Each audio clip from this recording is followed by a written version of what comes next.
Des attaques aux réactions, Riposte, le podcast du journalisme dans le dur. Plus que jamais, le journalisme est un sport collectif et de combat, sans grande boxe ni retouche IA. Contre les obsessions fascisantes, les manipulations médiatiques et autres polarisations politiques, l'information est au cœur de la bataille des récits. Riposte, c'est le nom de ce podcast, un outil démocratique pour réenclencher l'impact citoyen, un petit manuel d'autodéfense intellectuelle pour se réarmer et défendre nos communs. Alors, micro en main, avec Juliette Demey, nous avons profité de l'édition 2025 des Assises du journalisme de Tours pour enchaîner les entretiens. Avec des chercheurs, des lanceurs d'alerte, des parlementaires et bien sûr des journalistes. Des témoignages qui documentent les atteintes contre la liberté d'informer, autant d'axes de réflexion possibles pour préserver le droit de savoir. Riposte, le podcast du journalisme dans le dur, c'est parti.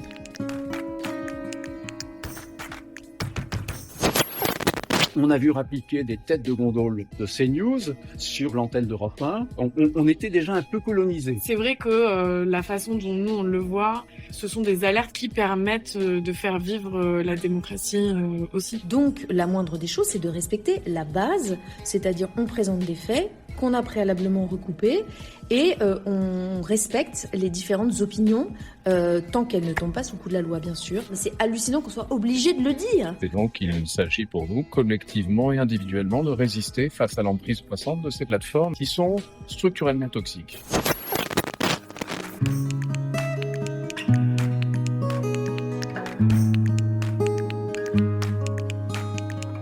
Pas d'investigation journalistique sans alerte citoyenne, pas d'impact démocratique sans une information totalement indépendante. Le schéma peut paraître binaire, voire un poil simpliste, c'est pourtant la voie de défense de l'intérêt général. Pour bien mesurer de quoi l'on parle, faisons un peu de stats. Entre 2018 et 2020, soit les 2 premières années d'exercice de la Maison des lanceurs d'alerte, 85% des 200 personnes accompagnées étaient employées ou bénévoles au sein de l'organisation incriminée. Et parmi les cas signalés par ces citoyennes et citoyens concernés, 38% avaient trait à des faits de corruption, 19% à des actes de maltraitance et 17% à des enjeux graves liés à des questions de santé, de pollution et d'atteinte à l'environnement.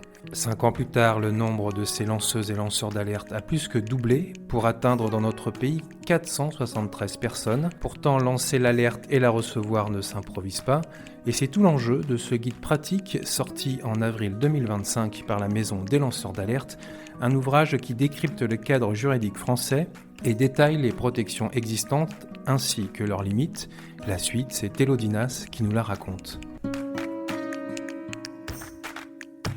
Donc à la Maison des lanceurs d'alerte, on reçoit un signalement et du coup on donne un avis si ce signalement peut être considéré comme une alerte. Élodie Nas, déléguée générale de la Maison des lanceurs d'alerte. Et donc la personne qui émet ce signalement bénéficiait du statut de protection des lanceurs d'alerte. Donc on se réfère quand même à la loi française qui est assez restrictive quand même, qui à la fois parle de faits dénoncés qui s'assimilent à des crimes, délits, violation de l'intérêt général et violation d'accords internationaux, avec certains critères, donc la bonne foi, pas de contrepartie financière.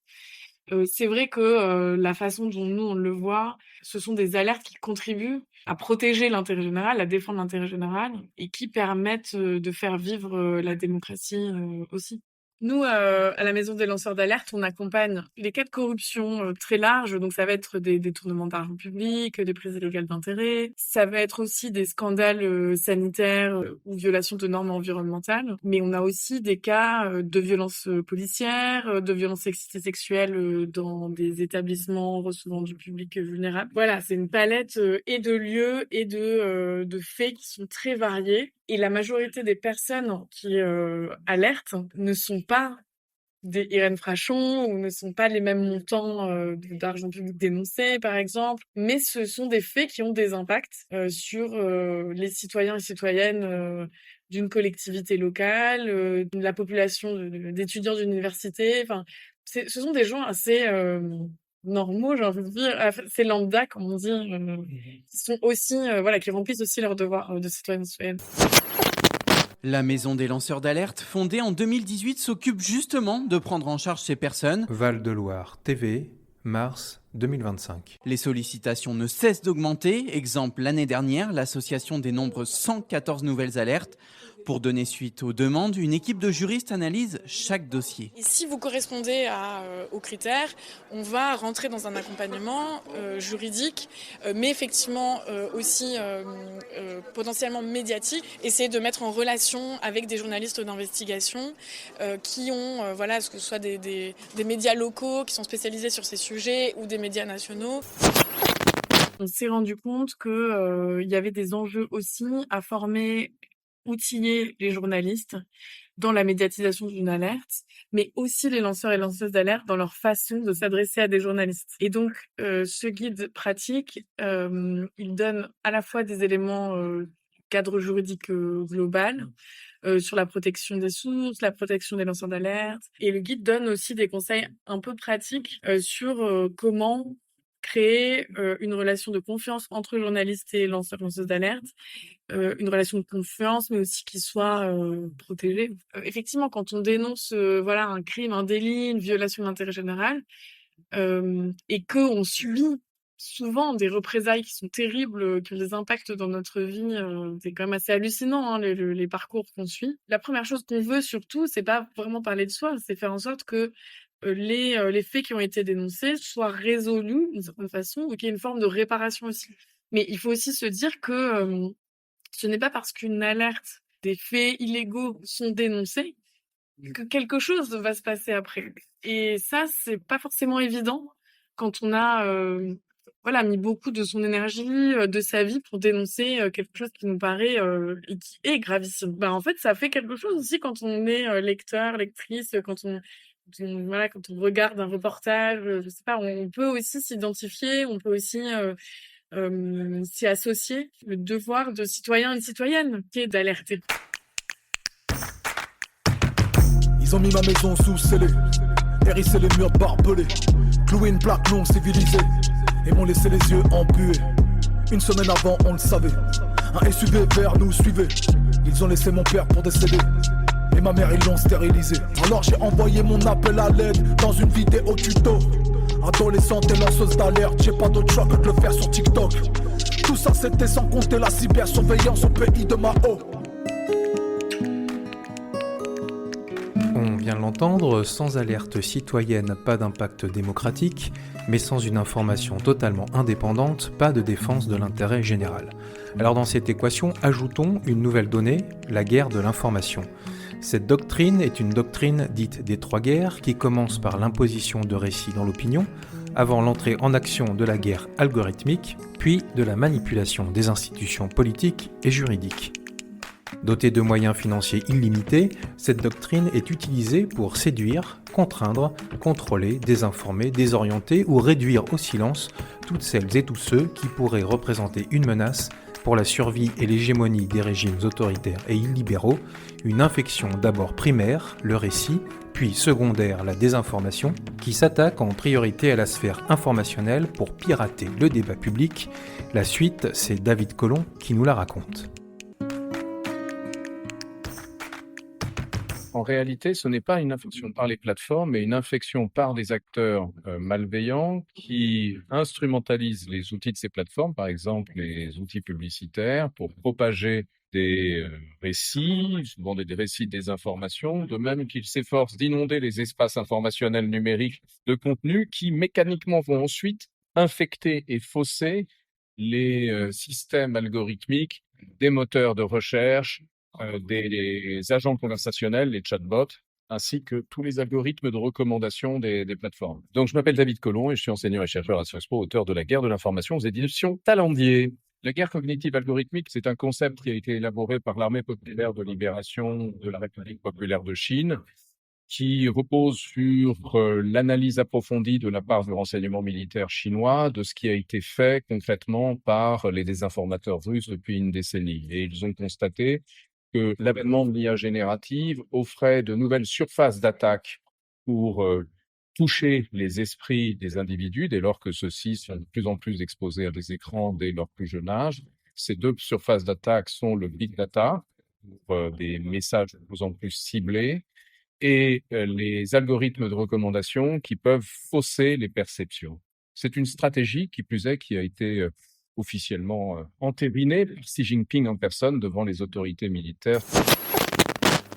Venons-en au XXIe siècle et commençons par établir une distinction entre les processus informationnels délibérés et involontaires. Le dessous des cartes, Arte, le 23 septembre 2023. Depuis la pandémie de Covid et la diffusion massive de fausses informations qui s'en est suivie, l'ONU distingue 3 catégories.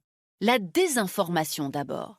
Elle repose sur des faits totalement faux et vise à nuire délibérément. Il s'agit donc bien d'une manipulation de l'information. Deuxième catégorie, la mésinformation. Elle se distingue de la désinformation par son caractère non intentionnel, bien que les informations concernées soient tout aussi fausses. Enfin, troisième catégorie, la malinformation. Elle se distingue par son caractère partiellement véridique, avec des informations utilisées pour nuire. Il s'agit d'une présentation volontairement trompeuse d'un fait réel. C'est très simple. Les agents conversationnels reposent sur des larges modèles de langage qui sont entraînés sur des données. S'ils sont entraînés sur des données fiables, ils vont restituer des contenus fiables. S'ils sont entraînés sur des données qui ne sont pas fiables, ils vont restituer des réponses qui ne seront pas fiables. C'est le principe garbage in, garbage out que connaissent bien les ingénieurs, en particulier britanniques, depuis plus de 70 ans. Par conséquent, le travail des acteurs étatiques malveillants comme le Kremlin consiste, de façon aujourd'hui tout à fait assumée, à inonder les environnements numériques web de contenus qui vont en retour venir fausser mécaniquement les résultats de ces moteurs de recherche. De sorte que quelqu'un qui voudra, par exemple, se renseigner sur Zelensky pourra être exposé à des récits de désinformation le concernant. Ce dont nous avons besoin aujourd'hui, c'est d'un espace public d'intérêt général, véritablement libre, qui ne soit pas, comme il l'est dans le numérique, capté par des acteurs privés qui cherchent à gagner de l'argent, et non faussé, c'est-à-dire qui ne repose pas sur des algorithmes qui servent des intérêts privés au lieu de servir d'intérêt général, qui soit géré par une fondation non-profit, qui repose sur des algorithmes transparents, qui ne repose pas sur un modèle publicitaire prédateur, ni sur la collecte de données, et qui permettent de restaurer un débat public reposant sur l'expression libre et non faussée des opinions dans l'espace numérique. Et donc, il s'agit pour nous, collectivement et individuellement, de résister face à l'emprise croissante de ces plateformes et qui sont structurellement toxiques.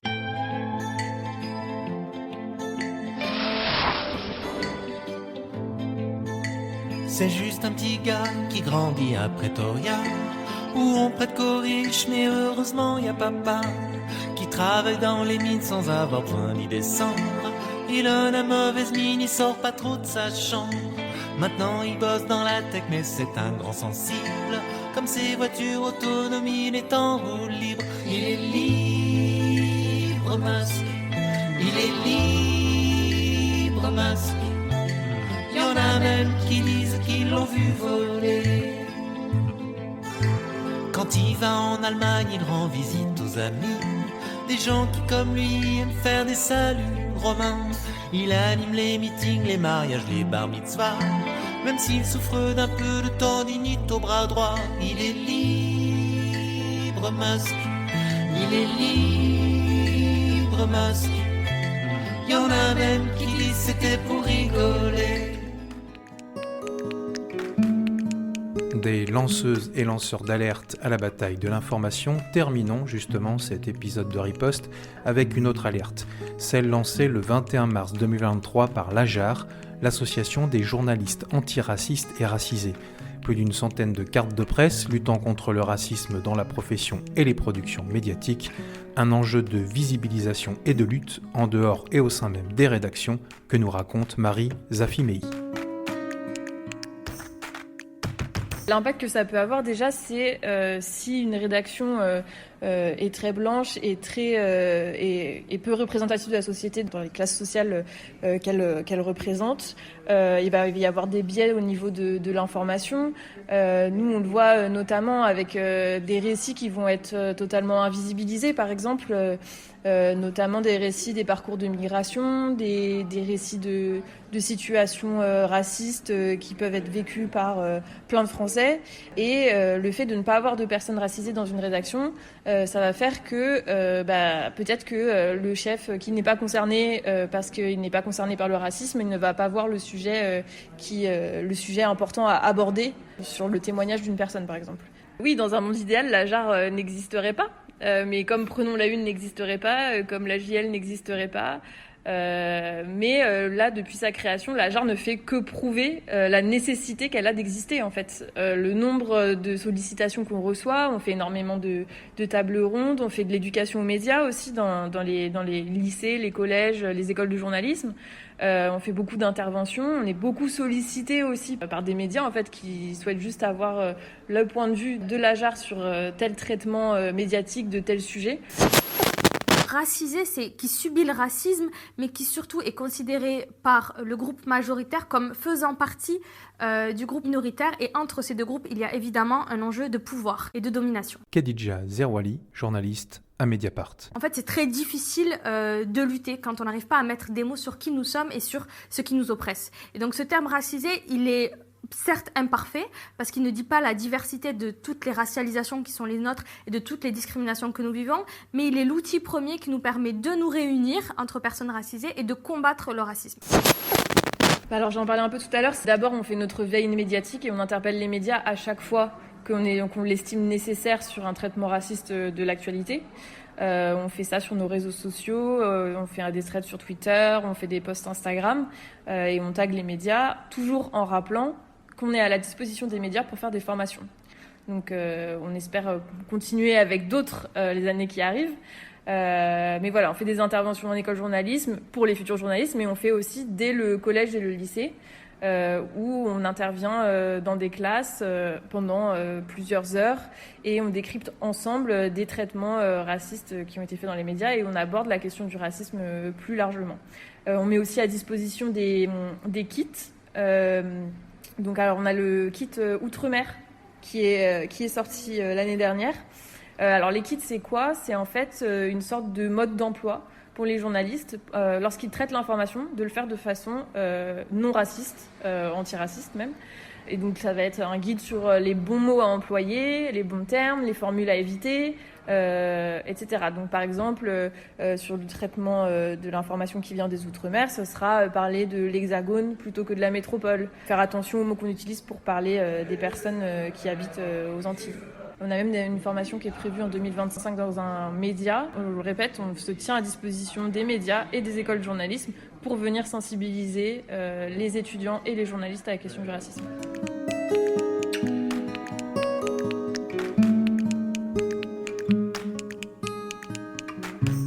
Ainsi se termine Riposte, le podcast du journalisme dans le dur, un podcast réalisé par Pierre-Yves Bulto avec la complicité de Juliette Demey.